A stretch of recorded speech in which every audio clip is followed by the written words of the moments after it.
بسم اللہ الرحمن الرحیم۔ السلام علیکم ورحمۃ اللہ وبرکاتہ۔ پیارا تعلیم کے معزز خواتین و حضرات، زلزلہ کیوں آتا ہے؟ رسول اللہ صلی اللہ علیہ وسلم فرماتے ہیں کہ لوگوں، گناہوں سے بچو، کیونکہ گناہ کرنے سے یعنی اللہ تعالیٰ کی نافرمانی کرنے سے غضب نازل ہوتا ہے، طرح طرح کی بلائیں اور مصیبتیں آتی ہیں، رزق کم ہو جاتا ہے، خیر و برکت اٹھ جاتی ہے، کال پڑ جاتا ہے، چیزیں مہنگی ہو جاتی ہیں، بیماری ایسی پھیل جاتی ہے کہ ان کے بروں کے زمانے میں نہ آئی ہو، اور جب لوگ کھلم کھلا برے کام کرنے لگیں گے، تولنے اور ناپنے میں کمی کرنے لگیں گے، تو قحط کی تنگی اور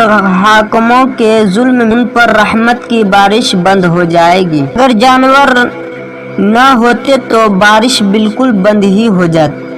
حضرت عائشہ رضی اللہ تعالی عنہا سے زلزلہ آنے کی وجہ پوچھی گئی تو آپ نے فرمایا کہ میں نے رسول اللہ صلی اللہ علیہ وسلم سے سنا ہے کہ جب لوگ اعلانیہ زنا کرنے لگیں گے اور شراب پینے لگیں گے اور باجے بجوانے لگیں گے اور برے کاموں کو اچھے کاموں کی طرح کھلم کھلا کریں گے، اللہ تعالیٰ سے نہ ڈریں گے، تو اس وقت اللہ تعالیٰ کو آسمان پر غیرت آتی ہے اور زمین کو حکم دیتا ہے کہ ان ظالم نافرمانوں کو ہلا ڈال تاکہ یہ نافرمانیوں سے باز آ جائے۔ دوستو، اسی لیے زلزلہ آتے ہیں۔ ہم سب کو گناہ نہیں کرنا ہے اور گناہوں سے بچنا ہے۔